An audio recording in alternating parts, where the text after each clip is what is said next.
Chapter 9. There was a Benjamite, a man of standing, whose name was Kish, son of Abiel, the son of Zeror, the son of Bechorath, the son of Aphiah of Benjamin. He had a son named Saul, an impressive young man without equal among the Israelites, a head taller than any of the others. Now the donkeys belonging to Saul's father Kish were lost, and Kish said to his son Saul, "Take one of the servants with you, and go and look for the donkeys." So he passed through the hill country of Ephraim, and through the area around Shalisha, but they did not find them. They went on into the district of Shaalim, but the donkeys were not there. Then he passed through the territory of Benjamin, but they did not find them. When they reached the district of Zuph, Saul said to the servant who was with him, "Come, let's go back, or my father will stop thinking about the donkeys and start worrying about us." But the servant replied, "Look, in this town there is a man of God. He is highly respected, and everything he says comes true. Let's go there now. Perhaps he will tell us what way to take." Saul said to his servant, "If we go, what can we give the man? The food in our sacks is gone. We have no gift to take to the man of God. What do we have?" The servant answered him again. "Look," he said, "I have a quarter of a shekel of silver. I will give it to the man of God, so that he will tell us what way to take." Formerly in Israel, if a man went to inquire of God, he would say, "Come, let us go to the seer," because the prophet of today used to be called a seer. "Good," Saul said to his servant. "Come, let's go." So they set out for the town where the man of God was. As they were going up the hill to the town, they met some girls coming out to draw water. And they asked them, "Is the seer here?" "He is," they answered. "He's ahead of you. Hurry now, he has just come to our town today, for the people have a sacrifice at the high place. As soon as you enter the town, you will find him before he goes up to the high place to eat. The people will not begin eating until he comes, because he must bless the sacrifice. Afterward, those who are invited will eat. Go up now, you should find him about this time." They went up to the town, and as they were entering it, there was Samuel, coming toward them on his way up to the high place. Now the day before Saul came, the Lord had revealed this to Samuel. "About this time tomorrow, I will send you a man from the land of Benjamin. Anoint him leader over my people Israel. He will deliver my people from the hand of the Philistines. I have looked upon my people, for their cry has reached me." When Samuel caught sight of Saul, the Lord said to him, "This is the man I spoke to you about. He will govern my people." Saul approached Samuel in the gateway and asked, "Would you please tell me where the seer's house is?" "I am the seer," Samuel replied. "Go up ahead of me to the high place, for today you are to eat with me. And in the morning I will let you go and will tell you all that is in your heart. As for the donkeys you lost 3 days ago, do not worry about them. They have been found. And to whom is all the desire of Israel turned? If not to you and all your father's family?" Saul answered, "But am I not a Benjamite from the smallest tribe of Israel? And is not my clan the least of all the clans of the tribe of Benjamin? Why do you say such a thing to me?" Then Samuel brought Saul and his servant into the hall and seated them at the head of those who were invited, about 30 in number.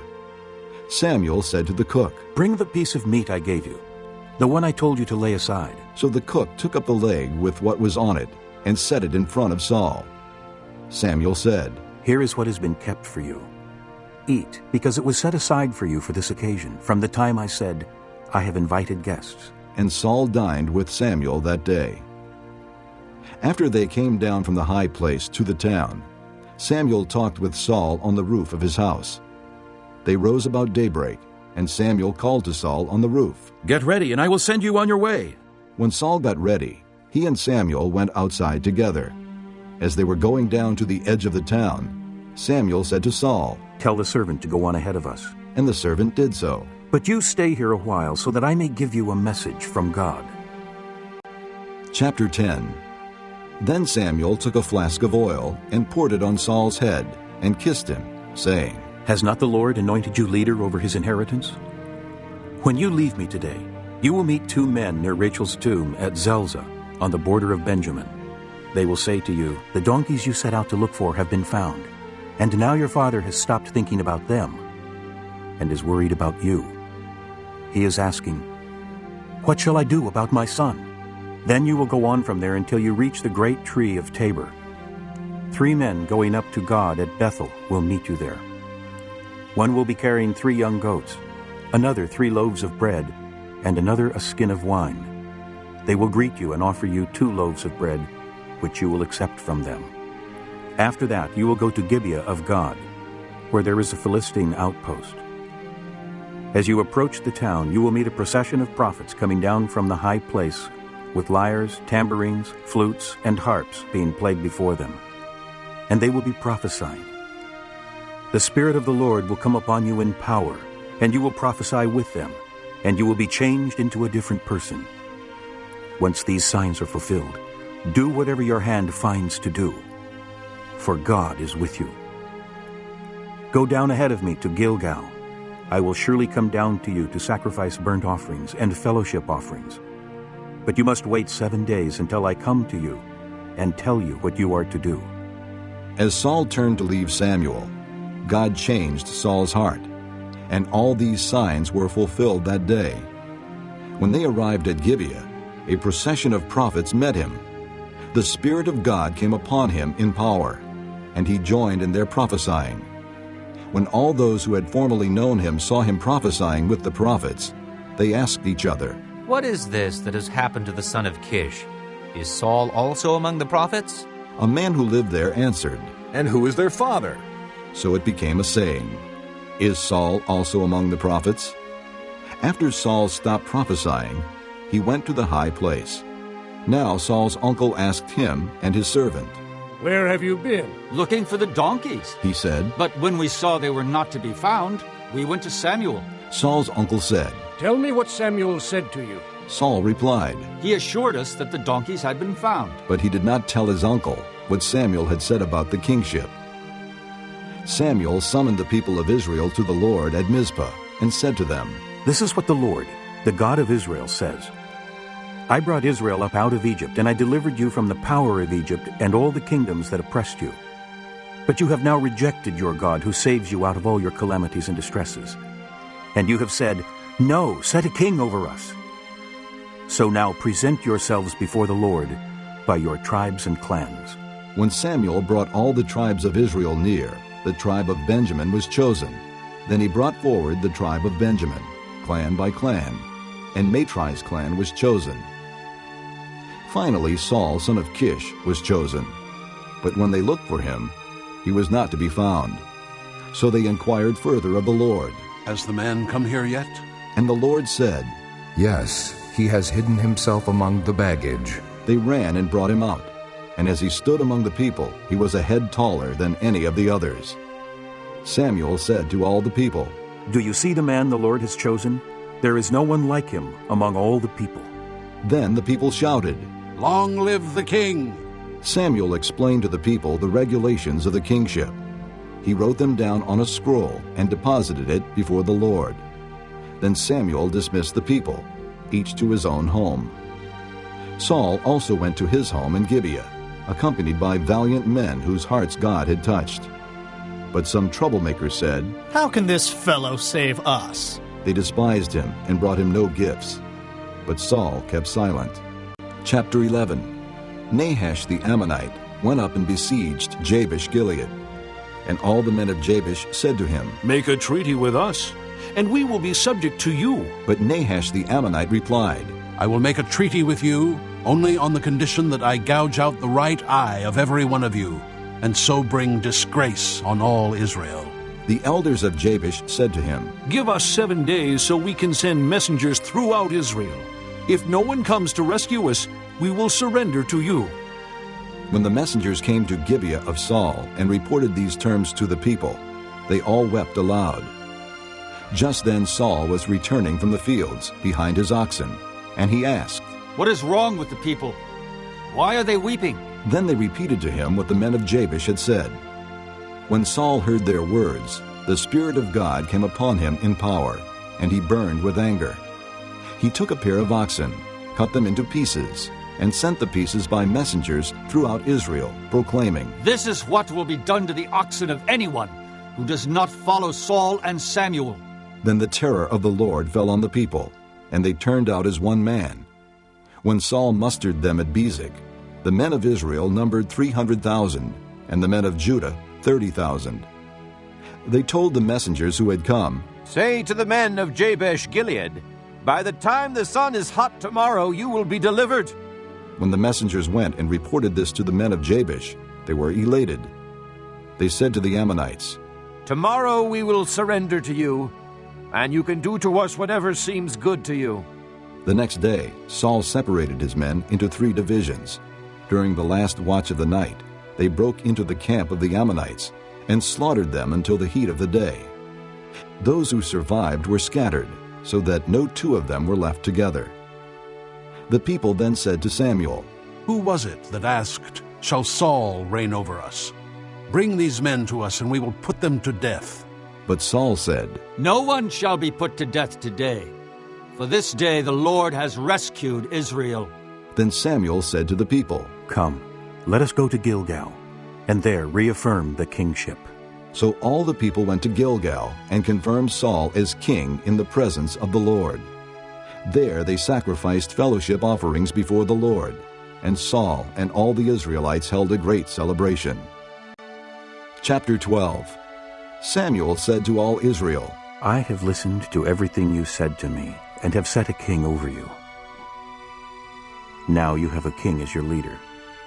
As for me, I am old and gray, and my sons are here with you. I have been your leader from my youth until this day. Here I stand. Testify against me in the presence of the Lord and his anointed. Whose ox have I taken?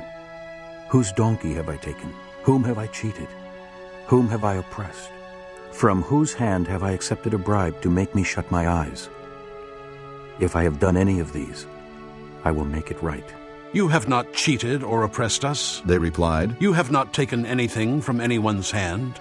Samuel said to them, "The Lord is witness against you, and also his anointed is witness this day, that you have not found anything in my hand."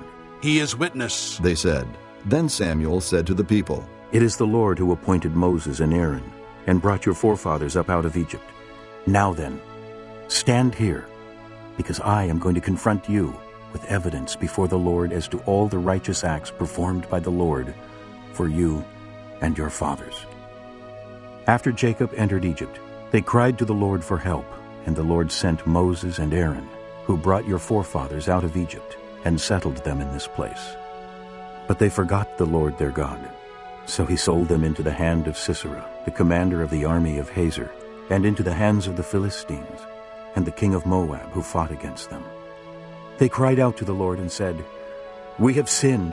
We have forsaken the Lord and served the Baals and the Ashtoreths. But now, deliver us from the hands of our enemies, and we will serve you." Then the Lord sent Jerubbaal, Barak, Jephthah, and Samuel, and he delivered you from the hands of your enemies on every side, so that you lived securely. But when you saw that Nahash, king of the Ammonites, was moving against you, you said to me, "No, we want a king to rule over us, even though the Lord your God was your king. Now here is the king you have chosen, the one you asked for. See, the Lord has set a king over you. If you fear the Lord and serve and obey him, and do not rebel against his commands, and if both you and the king who reigns over you follow the Lord your God, good. But if you do not obey the Lord, and if you rebel against his commands, his hand will be against you, as it was against your fathers. Now then, stand still and see this great thing the Lord is about to do before your eyes. Is it not wheat harvest now? I will call upon the Lord to send thunder and rain, and you will realize what an evil thing you did in the eyes of the Lord when you asked for a king." Then Samuel called upon the Lord, and that same day the Lord sent thunder and rain. So all the people stood in awe of the Lord and of Samuel. The people all said to Samuel, "Pray to the Lord your God for your servants, so that we will not die. For we have added to all our other sins the evil of asking for a king." "Do not be afraid," Samuel replied. "You have done all this evil. Yet do not turn away from the Lord, but serve the Lord with all your heart. Do not turn away after useless idols. They can do you no good, nor can they rescue you, because they are useless. For the sake of his great name, The Lord will not reject his people, because the Lord was pleased to make you his own. As for me, far be it from me that I should sin against the Lord by failing to pray for you. And I will teach you the way that is good and right. But be sure to fear the Lord, and to serve him faithfully with all your heart. Consider what great things he has done for you. Yet if you persist in doing evil, both you and your king will be swept away. Chapter 13. Saul was 30 years old when he became king, and he reigned over Israel 42 years. Saul chose 3,000 men from Israel. 2,000 were with him at Michmash and in the hill country of Bethel, and 1,000 were with Jonathan at Gibeah in Benjamin. The rest of the men he sent back to their homes. Jonathan attacked the Philistine outpost at Geba, and the Philistines heard about it. Then Saul had the trumpet blown throughout the land and said, "Let the Hebrews hear." So all Israel heard the news. Saul has attacked the Philistine outpost, and now Israel has become a stench to the Philistines. And the people were summoned to join Saul at Gilgal. The Philistines assembled to fight Israel, with 3,000 chariots, 6,000 charioteers, and soldiers as numerous as the sand on the seashore. They went up and camped at Michmash, east of Bethaven. When the men of Israel saw that their situation was critical and that their army was hard-pressed, they hid in caves and thickets, among the rocks, and in pits and cisterns. Some Hebrews even crossed the Jordan to the land of Gad and Gilead. Saul remained at Gilgal, and all the troops with him were quaking with fear. He waited 7 days, the time set by Samuel. But Samuel did not come to Gilgal, and Saul's men began to scatter. So he said, "Bring me the burnt offering and the fellowship offerings." And Saul offered up the burnt offering. Just as he finished making the offering, Samuel arrived, and Saul went out to greet him. "What have you done?" asked Samuel. Saul replied, "When I saw that the men were scattering, and that you did not come at the set time, and that the Philistines were assembling at Michmash, I thought, now the Philistines will come down against me at Gilgal, and I have not sought the Lord's favor. So I felt compelled to offer the burnt offering." "You acted foolishly," Samuel said. "You have not kept the command the Lord your God gave you. If you had, he would have established your kingdom over Israel for all time. But now your kingdom will not endure. The Lord has sought out a man after his own heart and appointed him leader of his people, because you have not kept the Lord's command." Then Samuel left Gilgal and went up to Gibeah in Benjamin, and Saul counted the men who were with him. They numbered about 600. Saul and his son Jonathan and the men with them were staying in Gibeah in Benjamin, while the Philistines camped at Michmash. Raiding parties went out from the Philistine camp in 3 detachments. One turned toward Ophrah in the vicinity of Shul, another toward Beth-horon, and the third toward the borderland overlooking the valley of Zeboim, facing the desert. Not a blacksmith could be found in the whole land of Israel, because the Philistines had said, "Otherwise the Hebrews will make swords or spears." So all Israel went down to the Philistines to have their plowshares, mattocks, axes, and sickles sharpened. The price was 2/3 of a shekel for sharpening plowshares and mattocks, and 1/3 of a shekel for sharpening forks and axes and for repointing goads. So on the day of the battle, not a soldier with Saul and Jonathan had a sword or spear in his hand. Only Saul and his son Jonathan had them. Now a detachment of Philistines had gone out to the pass at Michmash. Chapter 14. One day, Jonathan, son of Saul, said to the young man bearing his armor, "Come, let's go over to the Philistine outpost on the other side." But he did not tell his father. Saul was staying on the outskirts of Gibeah under a pomegranate tree in Migron. With him were about 600 men, among whom was Ahijah, who was wearing an ephod. He was a son of Ichabod's brother Ahitub, son of Phinehas, the son of Eli, the Lord's priest in Shiloh. No one was aware that Jonathan had left. On each side of the pass that Jonathan intended to cross to reach the Philistine outpost was a cliff. One was called Bozez, and the other Sina. One cliff stood to the north toward Michmash, the other to the south toward Geba. Jonathan said to his young armor-bearer, "Come, let's go over to the outpost of those uncircumcised fellows." Perhaps the Lord will act in our behalf. Nothing can hinder the Lord from saving, whether by many or by few. Do all that you have in mind, his armor-bearer said. Go ahead. I am with you, heart and soul. Jonathan said, Come then. We will cross over toward the men and let them see us. If they say to us, Wait there until we come to you, we will stay where we are and not go up to them. But if they say, Come up to us, we will climb up, because that will be our sign that the Lord has given them into our hands. So both of them showed themselves to the Philistine outpost. Look, said the Philistines. The Hebrews are crawling out of the holes they were hiding in. The men of the outpost shouted to Jonathan and his armor-bearer, Come up to us, and we'll teach you a lesson. So Jonathan said to his armor-bearer, Climb up after me. The Lord has given them into the hand of Israel. Jonathan climbed up, using his hands and feet, with his armor-bearer right behind him. The Philistines fell before Jonathan, and his armor-bearer followed and killed behind him. In that first attack, Jonathan and his armor-bearer killed some 20 men in an area of about half an acre.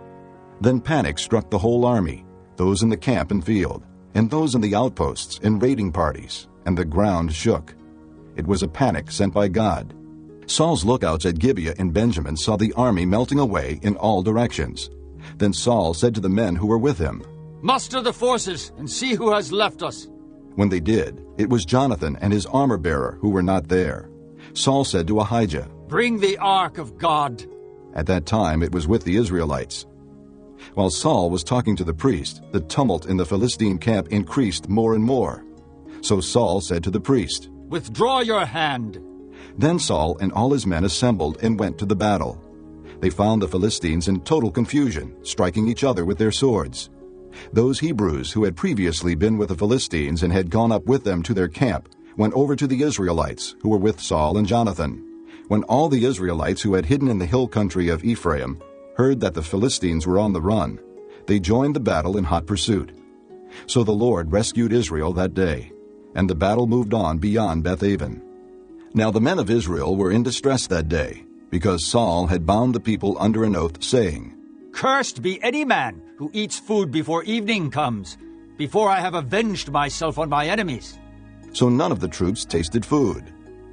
The entire army entered the woods, and there was honey on the ground. When they went into the woods, they saw the honey oozing out, yet no one put his hand to his mouth, because they feared the oath. But Jonathan had not heard that his father had bound the people with the oath. So he reached out the end of the staff that was in his hand and dipped it into the honeycomb. He raised his hand to his mouth, and his eyes brightened. Then one of the soldiers told him, Your father bound the army under a strict oath, saying, Cursed be any man who eats food today. That is why the men are faint.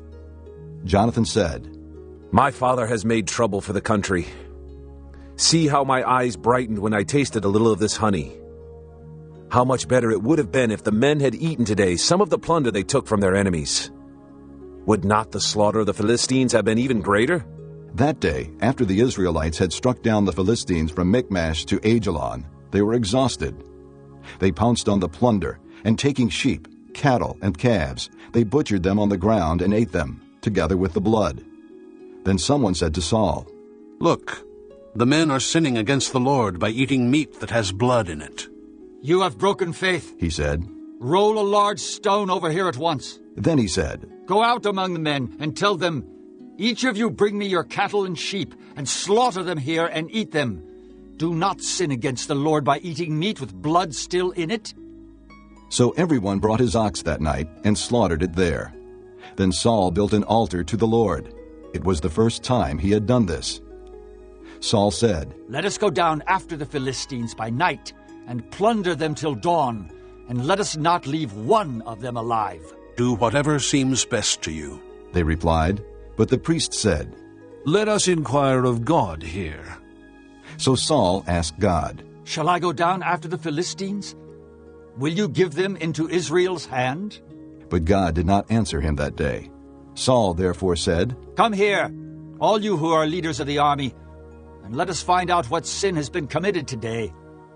As surely as the Lord who rescues Israel lives, even if it lies with my son Jonathan, he must die. But not one of the men said a word. Saul then said to all the Israelites, You stand over there. I and Jonathan, my son, will stand over here. Do what seems best to you, the men replied. Then Saul prayed to the Lord, the God of Israel. Give me the right answer. And Jonathan and Saul were taken by lot, and the men were cleared. Saul said, Cast the lot between me and Jonathan, my son. And Jonathan was taken. Then Saul said to Jonathan, Tell me what you have done. So Jonathan told him. I merely tasted a little honey with the end of my staff. And now must I die? Saul said, May God deal with me, be it ever so severely, if you do not die, Jonathan. But the men said to Saul, Should Jonathan die, he who has brought about this great deliverance in Israel? Never. As surely as the Lord lives, not a hair of his head will fall to the ground, for he did this today with God's help. So the men rescued Jonathan, and he was not put to death. Then Saul stopped pursuing the Philistines, and they withdrew to their own land. After Saul had assumed rule over Israel, he fought against their enemies on every side: Moab, the Ammonites, Edom, the kings of Zobah, and the Philistines. Wherever he turned, he inflicted punishment on them. He fought valiantly and defeated the Amalekites, delivering Israel from the hands of those who had plundered them. Saul's sons were Jonathan, Ishvi, and Malchishua. The name of his older daughter was Merab, and that of the younger was Michal. His wife's name was Ahinoam, daughter of Ahimaaz.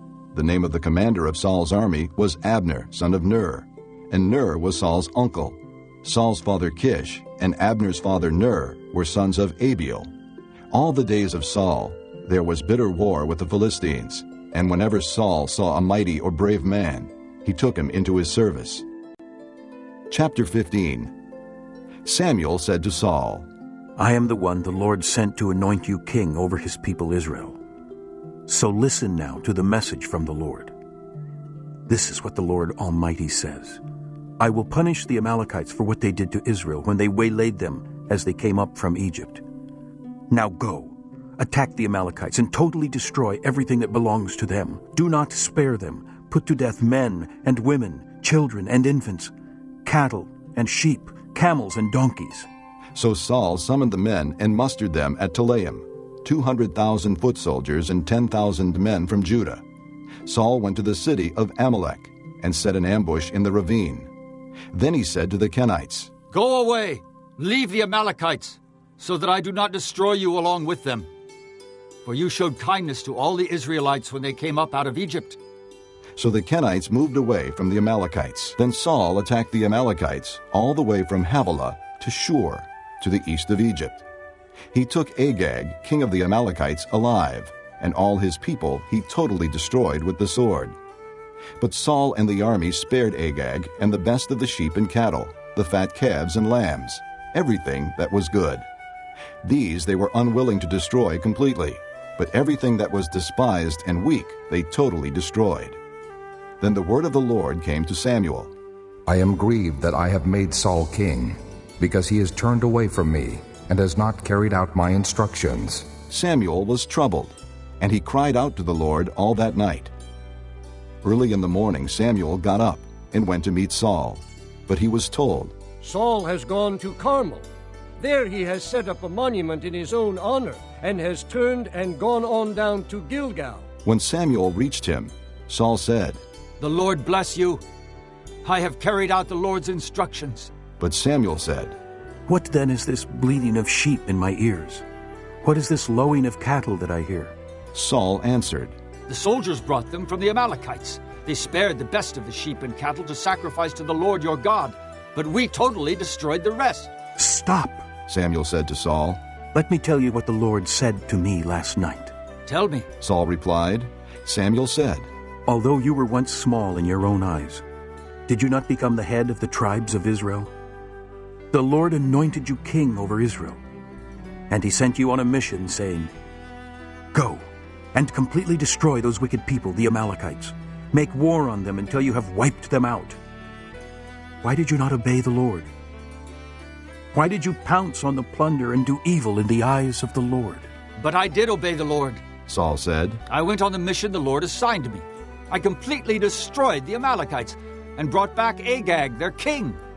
The soldiers took sheep and cattle from the plunder, the best of what was devoted to God, in order to sacrifice them to the Lord your God at Gilgal. But Samuel replied, Does the Lord delight in burnt offerings and sacrifices as much as in obeying the voice of the Lord? To obey is better than sacrifice, and to heed is better than the fat of rams. For rebellion is like the sin of divination, and arrogance like the evil of idolatry. Because you have rejected the word of the Lord, he has rejected you as king. Then Saul said to Samuel, I have sinned. I violated the Lord's command and your instructions. I was afraid of the people, and so I gave in to them. Now I beg you, forgive my sin, and come back with me, so that I may worship the Lord. But Samuel said to him, I will not go back with you. You have rejected the word of the Lord, and the Lord has rejected you as king over Israel. As Samuel turned to leave, Saul caught hold of the hem of his robe, and it tore. Samuel said to him, The Lord has torn the kingdom of Israel from you today, and has given it to one of your neighbors, to one better than you. He who is the glory of Israel does not lie or change his mind, for he is not a man that he should change his mind. Saul replied, I have sinned, but please honor me before the elders of my people and before Israel. Come back with me, so that I may worship the Lord your God. So Samuel went back with Saul, and Saul worshipped the Lord. Then Samuel said, Bring me Agag, king of the Amalekites. Agag came to him confidently, thinking, Surely the bitterness of death is past. But Samuel said, As your sword has made women childless, so will your mother be childless among women. And Samuel put Agag to death before the Lord at Gilgal. Then Samuel left for Ramah, but Saul went up to his home in Gibeah of Saul. Until the day Samuel died, he did not go to see Saul again, though Samuel mourned for him. And the Lord was grieved that he had made Saul king over Israel. Chapter 16. The Lord said to Samuel, How long will you mourn for Saul, since I have rejected him as king over Israel? Fill your horn with oil, and be on your way. I am sending you to Jesse of Bethlehem. I have chosen one of his sons to be king. But Samuel said, How can I go? Saul will hear about it and kill me. The Lord said, Take a heifer with you and say, I have come to sacrifice to the Lord. Invite Jesse to the sacrifice, and I will show you what to do. You are to anoint for me the one I indicate. Samuel did what the Lord said. When he arrived at Bethlehem, the elders of the town trembled when they met him. They asked, Do you come in peace? Samuel replied, Yes, in peace. I have come to sacrifice to the Lord. Consecrate yourselves, and come to the sacrifice with me. Then he consecrated Jesse and his sons, and invited them to the sacrifice.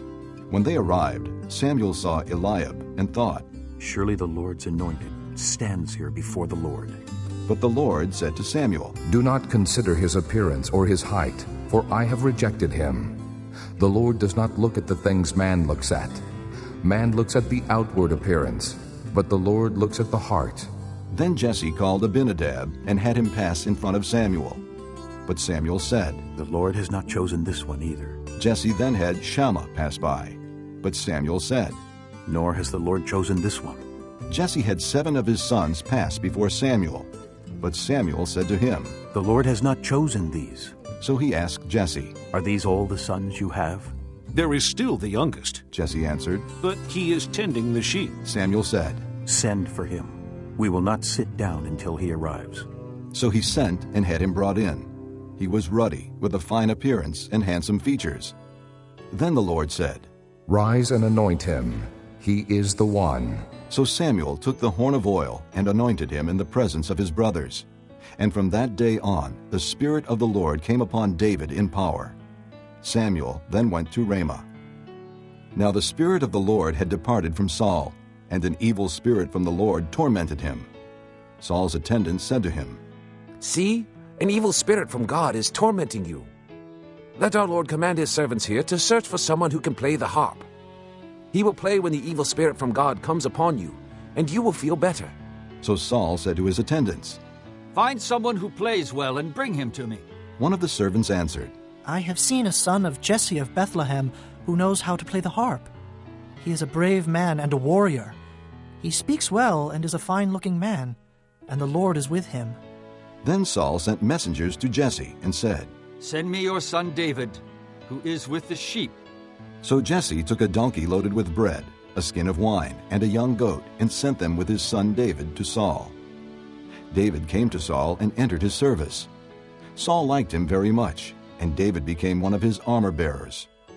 Then Saul sent word to Jesse, saying, "Allow David to remain in my service, for I am pleased with him." Whenever the Spirit from God came upon Saul, David would take his harp and play. Then relief would come to Saul. He would feel better, and the evil spirit would leave him. Chapter 17. Now the Philistines gathered their forces for war and assembled at Soko in Judah. They pitched camp at Ephes-dammim, between Soko and Azekah.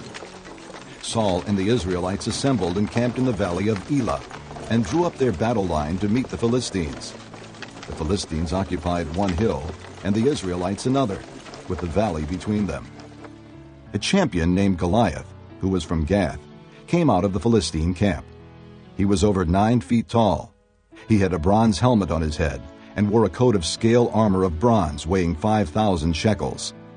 On his legs he wore bronze greaves, and a bronze javelin was slung on his back. His spear shaft was like a weaver's rod, and its iron point weighed 600 shekels. His shield-bearer went ahead of him. Goliath stood and shouted to the ranks of Israel, "Why do you come out and line up for battle? Am I not a Philistine? And are you not the servants of Saul? Choose a man and have him come down to me. If he is able to fight and kill me, we will become your subjects. But if I overcome him and kill him, you will become our subjects and serve us." Then the Philistine said, "This day I defy the ranks of Israel. Give me a man, and let us fight each other." On hearing the Philistines' words, Saul and all the Israelites were dismayed and terrified. Now David was the son of an Ephrathite named Jesse, who was from Bethlehem in Judah. Jesse had 8 sons, and in Saul's time he was old and well advanced in years. Jesse's 3 oldest sons had followed Saul to the war. The firstborn was Eliab, the second Abinadab, and the third Shammah. David was the youngest. The 3 oldest followed Saul, but David went back and forth from Saul to tend his father's sheep at Bethlehem. For 40 days the Philistine came forward every morning and evening and took his stand. Now Jesse said to his son David, "Take this ephah of roasted grain and these 10 loaves of bread for your brothers, and hurry to their camp. Take along these 10 cheeses to the commander of their unit. See how your brothers are, and bring back some assurance from them. They are with Saul and all the men of Israel in the valley of Elah, fighting against the Philistines." Early in the morning, David left the flock with a shepherd, loaded up and set out, as Jesse had directed. He reached the camp as the army was going out to its battle positions, shouting the war cry. Israel and the Philistines were drawing up their lines facing each other. David left his things with the keeper of supplies, ran to the battle lines, and greeted his brothers. As he was talking with them, Goliath, the Philistine champion from Gath, stepped out from his lines and shouted his usual defiance, and David heard it. When the Israelites saw the man, they all ran from him in great fear. Now the Israelites had been saying, "Do you see how this man keeps coming out? He comes out to defy Israel. The king will give great wealth to the man who kills him. He will also give him his daughter in marriage, and will exempt his father's family from taxes in Israel." David asked the men standing near him, "What will be done for the man who kills this Philistine and removes this disgrace from Israel? Who is this uncircumcised Philistine, that he should defy the armies of the living God?" They repeated to him what they had been saying, and told him, "This is what will be done for the man who kills him." When Eliab, David's oldest brother, heard him speaking with the men, he burned with anger at him and asked, "Why have you come down here? And with whom did you leave those few sheep in the desert? I know how conceited you are and how wicked your heart is. You came down only to watch the battle." "Now what have I done?" said David. "Can't I even speak?" He then turned away to someone else and brought up the same matter, and the men answered him as before. What David said was overheard and reported to Saul, and Saul sent for him. David said to Saul, "Let no one lose heart on account of this Philistine. Your servant will go and fight him." Saul replied, You are not able to go out against this Philistine and fight him. You are only a boy, and he has been a fighting man from his youth. But David said to Saul, "Your servant has been keeping his father's sheep. When a lion or a bear came and carried off a sheep from the flock, I went after it, struck it, and rescued the sheep from its mouth. When it turned on me, I seized it by its hair, struck it, and killed it. Your servant has killed both the lion and the bear. This uncircumcised Philistine will be like one of them, because he has defied the armies of the living God. The Lord who delivered me from the paw of the lion and the paw of the bear will deliver me from the hand of this Philistine." Saul said to David, Go, and the Lord be with you. Then Saul dressed David in his own tunic. He put a coat of armor on him and a bronze helmet on his head. David fastened on his sword over the tunic and tried walking around, because he was not used to them. "I cannot go in these," he said to Saul, "because I am not used to them." So he took them off. Then he took his staff in his hand, chose 5 smooth stones from the stream, put them in the pouch of his shepherd's bag, and with his sling in his hand, approached the Philistine. Meanwhile, the Philistine, with his shield-bearer in front of him, kept coming closer to David. He looked David over and saw that he was only a boy, ruddy and handsome, and he despised him.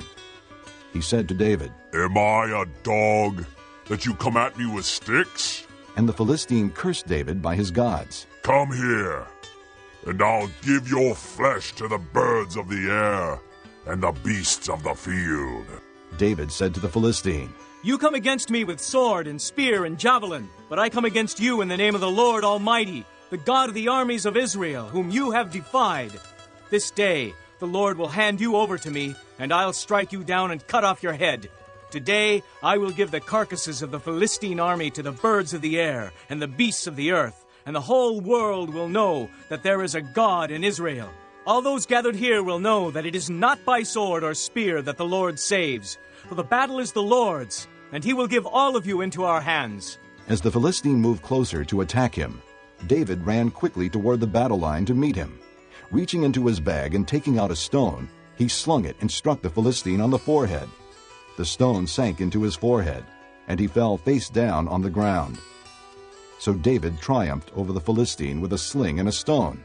Without a sword in his hand, he struck down the Philistine and killed him. David ran and stood over him. He took hold of the Philistine's sword and drew it from the scabbard. After he killed him, he cut off his head with the sword. When the Philistines saw that their hero was dead, they turned and ran. Then the men of Israel and Judah surged forward with a shout and pursued the Philistines to the entrance of Gath and to the gates of Ekron. Their dead were strewn along the Shearaim road to Gath and Ekron. When the Israelites returned from chasing the Philistines, they plundered their camp. David took the Philistine's head and brought it to Jerusalem, and he put the Philistine's weapons in his own tent. As Saul watched David going out to meet the Philistine, he said to Abner, commander of the army, Abner, whose son is that young man? Abner replied, "As surely as you live, O king, I don't know." The king said, Find out whose son this young man is. As soon as David returned from killing the Philistine, Abner took him and brought him before Saul, with David still holding the Philistine's head. Whose son are you, young man? Saul asked him. David said, "I am the son of your servant Jesse of Bethlehem."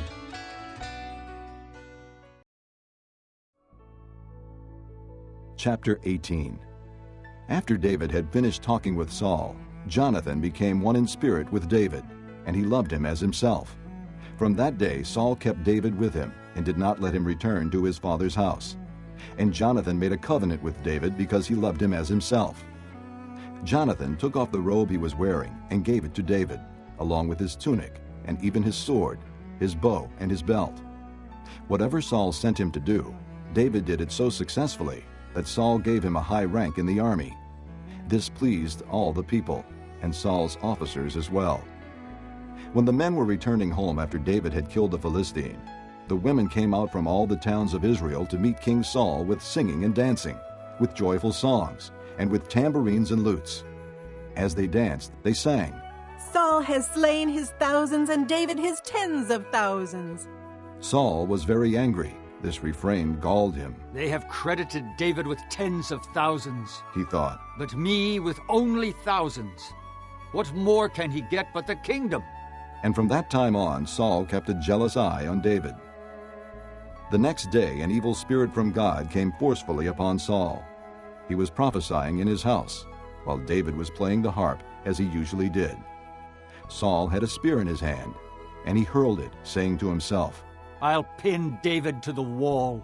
But David eluded him twice. Saul was afraid of David, because the Lord was with David but had left Saul. So he sent David away from him and gave him command over 1,000 men, and David led the troops in their campaigns.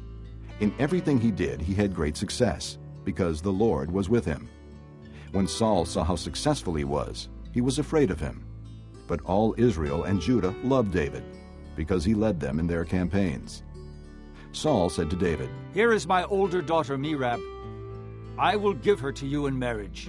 Only serve me bravely and fight the battles of the Lord. For Saul said to himself, I will not raise a hand against him. Let the Philistines do that. But David said to Saul, Who am I, and what is my family or my father's clan in Israel, that I should become the king's son-in-law? So when the time came for Merab, Saul's daughter, to be given to David, she was given in marriage to Adriel of Mahalath. Now Saul's daughter Michal was in love with David, and when they told Saul about it, he was pleased. I will give her to him, he thought, so that she may be a snare to him, and so that the hand of the Philistines may be against him. So Saul said to David, Now you have a second opportunity to become my son-in-law. Then Saul ordered his attendants, Speak to David privately and say, Look, the king is pleased with you, and his attendants all like you. Now become his son-in-law. They repeated these words to David, but David said, Do you think it is a small matter to become the king's son-in-law? I'm only a poor man and little known. When Saul's servants told him what David had said, Saul replied, Say to David, the king wants no other price for the bride than 100 Philistine foreskins to take revenge on his enemies. Saul's plan was to have David fall by the hands of the Philistines. When the attendants told David these things, he was pleased to become the king's son-in-law.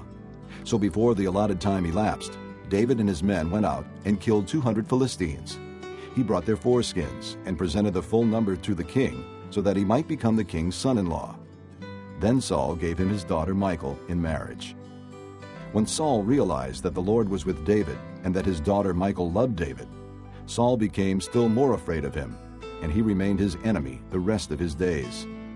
The Philistine commanders continued to go out to battle, and as often as they did, David met with more success than the rest of Saul's officers, and his name became well known. Chapter 19. Saul told his son Jonathan and all the attendants to kill David. But Jonathan was very fond of David and warned him, My father Saul is looking for a chance to kill you. Be on your guard tomorrow morning. Go into hiding and stay there. I will go out and stand with my father in the field where you are. I'll speak to him about you and will tell you what I find out. Jonathan spoke well of David to Saul, his father, and said to him, Let not the king do wrong to his servant David. He has not wronged you, and what he has done has benefited you greatly. He took his life in his hands when he killed the Philistine. The Lord won a great victory for all Israel, and you saw it and were glad. Why then would you do wrong to an innocent man like David by killing him for no reason? Saul listened to Jonathan and took this oath, As surely as the Lord lives, David will not be put to death. So Jonathan called David and told him the whole conversation. He brought him to Saul, and David was with Saul as before. Once more war broke out, and David went out and fought the Philistines. He struck them with such force that they fled before him. But an evil spirit from the Lord came upon Saul as he was sitting in his house with his spear in his hand. While David was playing the harp, Saul tried to pin him to the wall with his spear, but David eluded him as Saul drove the spear into the wall. That night, David made good his escape. Saul sent men to David's house to watch it and to kill him in the morning. But Michal, David's wife, warned him, If you don't run for your life tonight, tomorrow you'll be killed. So Michal let David down through a window, and he fled and escaped. Then Michal took an idol and laid it on the bed, covering it with a garment and putting some goat's hair at the head. When Saul sent the men to capture David, Michal said, He is ill. Then Saul sent the men back to see David and told them, Bring him up to me in his bed, so that I may kill him. But when the men entered, there was the idol in the bed, and at the head was some goat's hair. Saul said to Michal, "Why did you deceive me like this and send my enemy away so that he escaped?" Michal told him, "He said to me, 'Let me get away. Why should I kill you?'" When David had fled and made his escape, he went to Samuel at Ramah and told him all that Saul had done to him. Then he and Samuel went to Naioth and stayed there. Word came to Saul, "David is in Naioth at Ramah." So he sent men to capture him. But when they saw a group of prophets prophesying, with Samuel standing there as their leader, the Spirit of God came upon Saul's men, and they also prophesied. Saul was told about it, and he sent more men, and they prophesied too. Saul sent men a third time, and they also prophesied.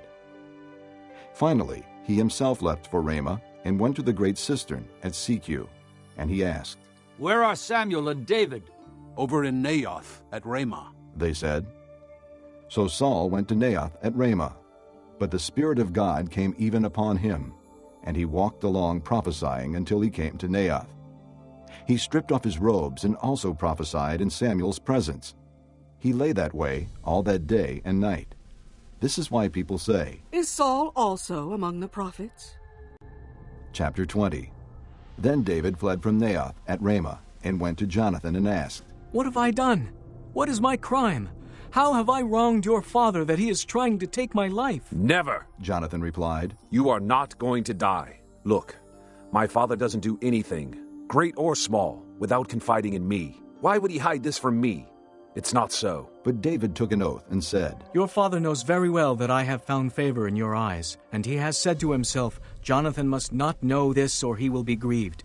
Yet as surely as the Lord lives, and as you live, there is only a step between me and death." Jonathan said to David, "Whatever you want me to do, I'll do for you." So David said, "Look, tomorrow is the new moon festival, and I am supposed to dine with the king. But let me go and hide in the field until the evening of the day after tomorrow. If your father misses me at all, tell him, 'David earnestly asked my permission to hurry to Bethlehem, his hometown, because an annual sacrifice is being made there for his whole clan.' If he says, 'Very well,' then your servant is safe.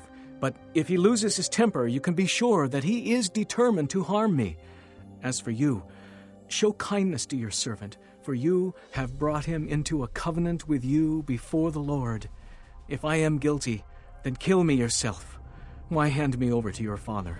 "Never," Jonathan said. "If I had the least inkling that my father was determined to harm you, wouldn't I tell you?" David asked, "Who will tell me if your father answers you harshly?" "Come," Jonathan said. "Let's go out into the field."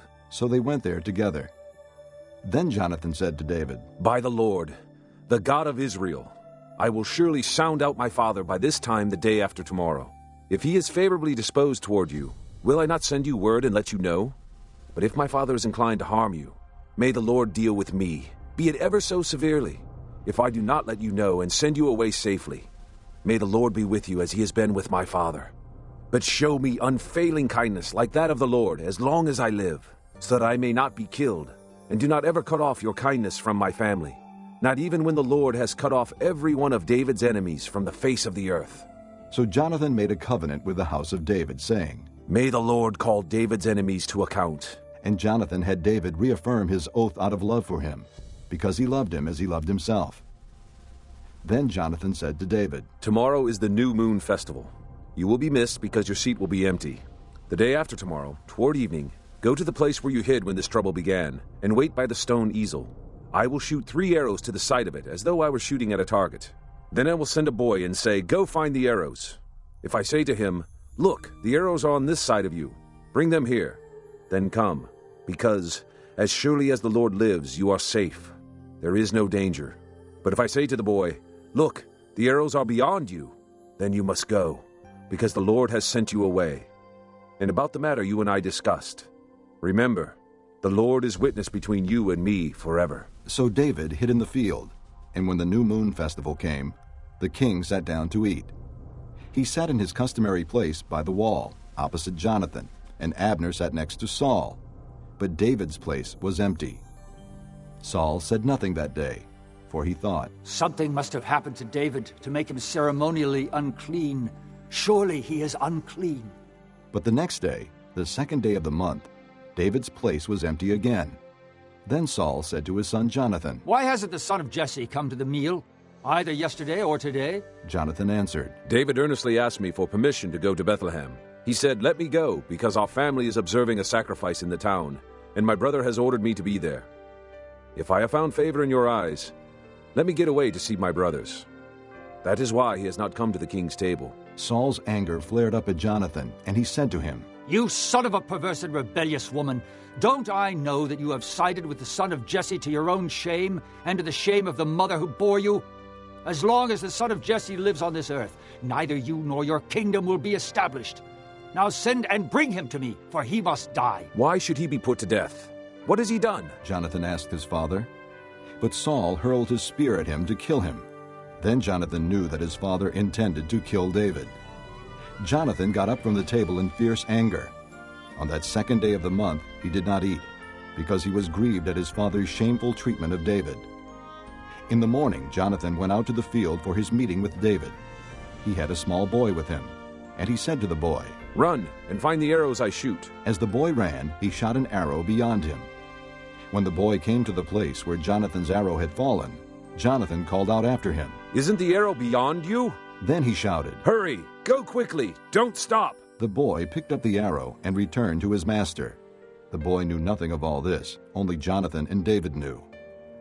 Then Jonathan gave his weapons to the boy and said, "Go, carry them back to town."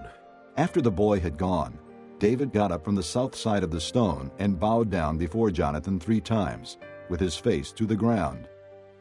Then they kissed each other and wept together, but David wept the most. Jonathan said to David, "Go in peace, for we have sworn friendship with each other in the name of the Lord, saying, 'The Lord is witness between you and me, and between your descendants and my descendants forever.'" Then David left, and Jonathan went back to the town. Psalm 59, for the director of music, to the tune of "Do Not Destroy," of David, a miktam, when Saul had sent men to watch David's house in order to kill him. Deliver me from my enemies, O God. Protect me from those who rise up against me. Deliver me from evildoers and save me from bloodthirsty men. See how they lie in wait for me. Fierce men conspire against me for no offense or sin of mine, O Lord. I have done no wrong, yet they are ready to attack me. Arise to help me. Look on my plight. O Lord God Almighty, the God of Israel, rouse yourself to punish all the nations. Show no mercy to wicked traitors. Selah. They return at evening, snarling like dogs, and prowl about the city. See what they spew from their mouths. They spew out swords from their lips, and they say, "Who can hear us?" But you, O Lord, laugh at them. You scoff at all those nations. O my strength, I watch for you. You, O God, are my fortress, my loving God. God will go before me and will let me gloat over those who slander me. But do not kill them, O Lord our shield, or my people will forget. In your might, make them wander about and bring them down. For the sins of their mouths, for the words of their lips, let them be caught in their pride. For the curses and lies they utter, consume them in wrath. Consume them till they are no more. Then it will be known to the ends of the earth that God rules over Jacob. Selah. They return at evening, snarling like dogs, and prowl about the city. They wander about for food and howl if not satisfied. But I will sing of your strength. In the morning I will sing of your love. For you are my fortress, my refuge in times of trouble. O my strength, I sing praise to you. You, O God, are my fortress, my loving God.